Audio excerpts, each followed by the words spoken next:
Bonjour, nous sommes toujours le dimanche 19 janvier 2015, il est 13 heures. Je vais vous parler de mes réflexions de la nuit ou du matin de bonne heure à propos du signifiant et du signifié. Vous direz que c'est une obsession, mais je progresse, j'avance à mon rythme.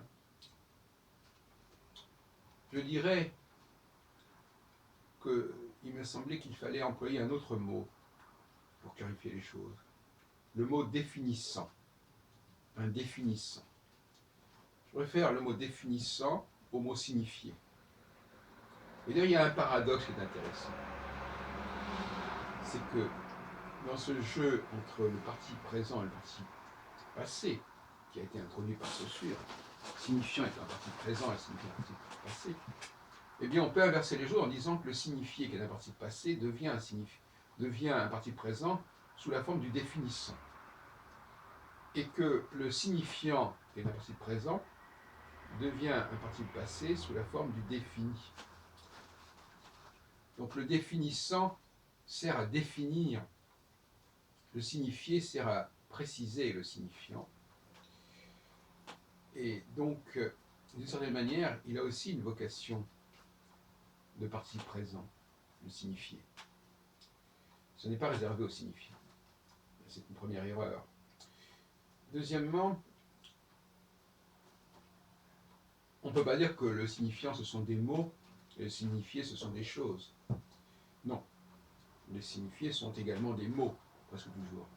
Tout objet pouvant être dénommé. Donc là aussi, il y a une mauvaise définition. Ce n'est pas comme ça qu'on peut définir les choses. Il faut introduire des adjectifs pour préciser les choses. Le signifiant, c'est un mot qui va être placé au centre d'une réflexion. C'est-à-dire que tous les autres mots serviront à définir ce mot-là. Comme dans un dictionnaire, telle entrée, tel mot, va être défini par d'autres mots. Donc on ne peut pas dire que... donc on ne s'en sort pas si on commence à dire que les mots sont le signifiant. Non. Les mots sont...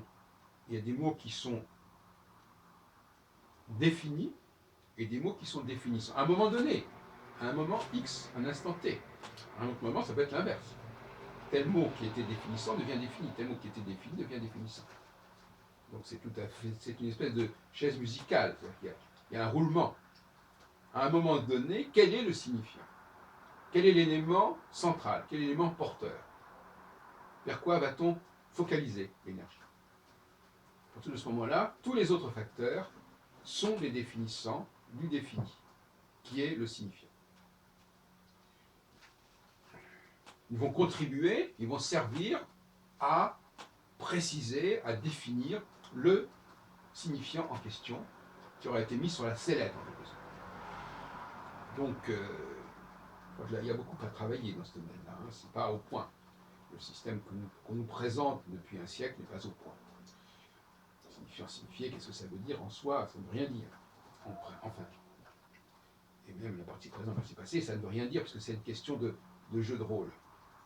Donc, on pourrait dire que le signifiant, d'abord, il faut qu'il soit choisi.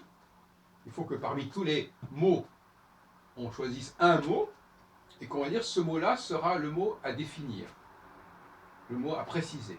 À préciser en utilisant tous les autres mots. Parce qu'on ne va pas dans un dictionnaire définir un mot par le même mot.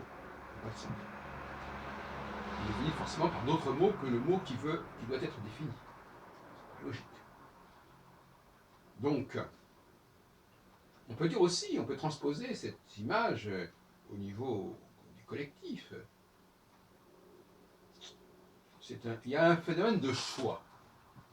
Pourquoi choisir ce signifiant? Pourquoi choisir ce mot comme devant être défini par les autres mots, par la totalité des autres mots? C'est extraordinaire. Un mot, dans un dictionnaire, un mot peut être défini par tous les autres mots existants. C'est fantastique. Mais ça nous montre bien, on retombe dans les problématiques de sélection qui me sont chères, d'élection. C'est le phénomène de Leibniz qui dit que Dieu a choisi le meilleur des mondes possibles. Donc parmi tous les mondes possibles, il a choisi celui-là. C'est le cas de Dieu, des Juifs, qui a choisi les Juifs parmi tous les peuples possibles, tous les peuples existants.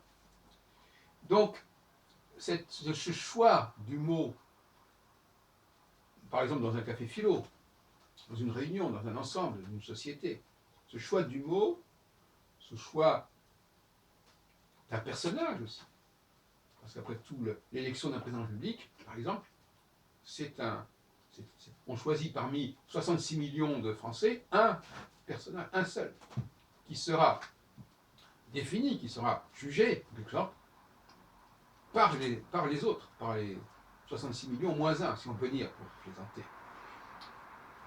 C'est ça qui nous intéresse, cette espèce de focalisation vers un centre, ce que j'ai appelé la révolution copernicienne. C'est-à-dire qu'effectivement, il y a un élément qui va être mis en avant, qui va être l'élément sur lequel tout va focaliser.